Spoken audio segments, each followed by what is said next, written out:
Assalamualaikum warahmatullahi wabarakatuh. Kali ini merupakan lanjutan dari kisah atau silsilah yang pernah saya bagikan, di mana kesempatan kali ini saya berbagi kisah perjalanan Syekh Abdul Jabbar Waliullah.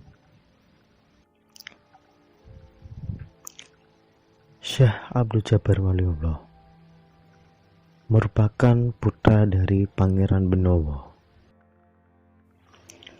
Syekh Abdul Jabbar lahir di Pajang. Beliau merupakan keturunan dari seorang bangsawan. Pada masa kerajaan Islam ketiga yang dipimpin oleh Sultan Pajang atau yang bernama asli Joko Tingkir pada tahun 1568. Pada saat itu terjadi sebuah peperangan yang terjadi antara penduduk Pajang dengan putra angkat dari Sultan Pajang yang bernama Sutawijaya.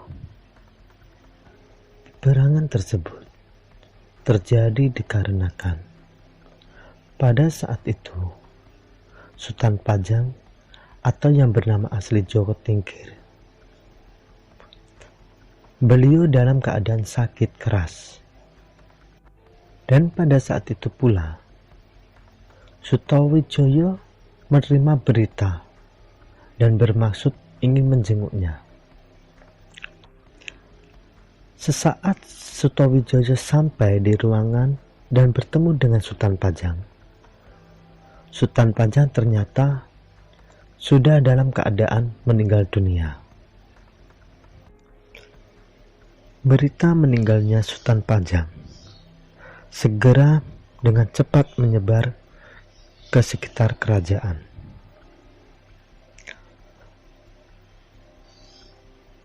Dan saat kejadian tersebut, karena hanya ada Sutawijaya, saat itu pula pun Sutawijaya dituduh telah membunuh Sultan Pajang, dan akhirnya terjadilah perang saudara antara penduduk Pajang dan Sutawijaya.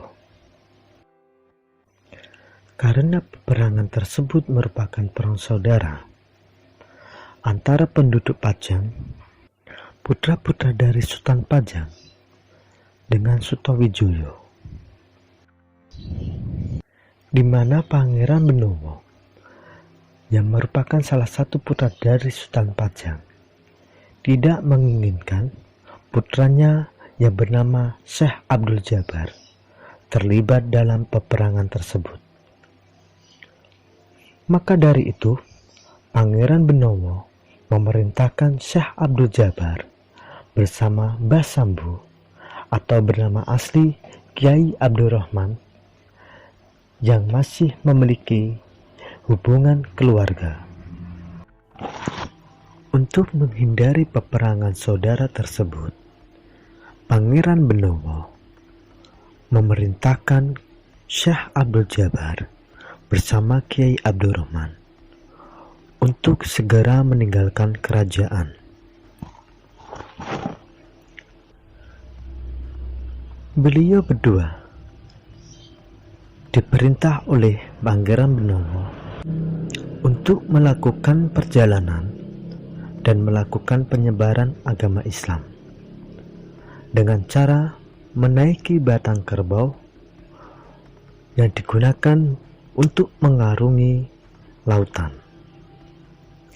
di mana batang kerbau selama perjalanan tersebut tidak berbau sama sekali.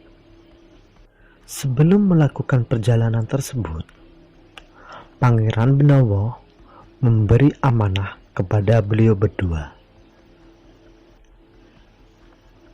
di mana batang kerbau itu menepi di suatu pantai, maka disitulah tempatmu berada.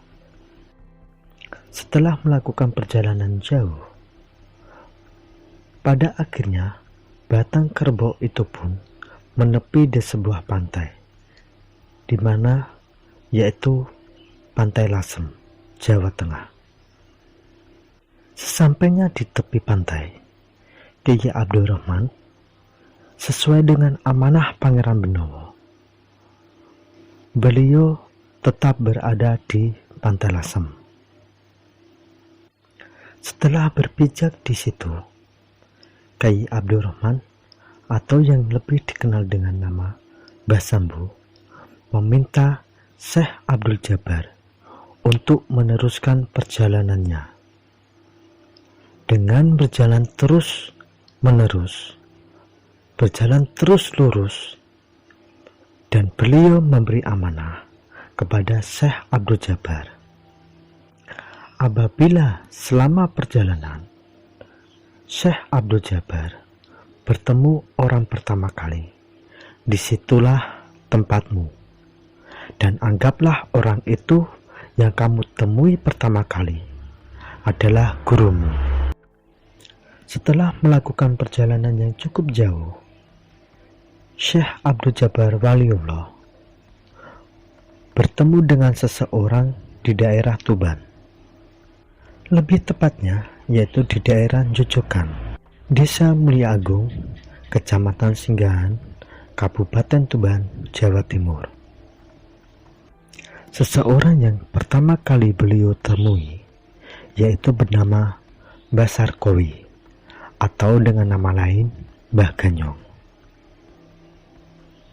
Sesuai dengan amanah dari Kiai Abdurrahman,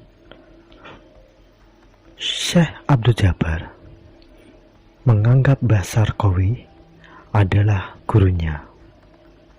Mbah Sarkowi merupakan seorang ahli panoragan. Dan saat itulah Syekh Abdul Jabbar Waliullah mulai menetap dan tinggal di daerah Bukit Nglirip, serta melakukan penyebaran agama Islam di wilayah Bojonegoro, Tuban, dan sekitarnya. Sampai akhirnya beliau wafat dan dimakamkan di Bukit Nglirip, Desa Mulia Agung, Kecamatan Singgahan, Kabupaten Tuban, Jawa Timur.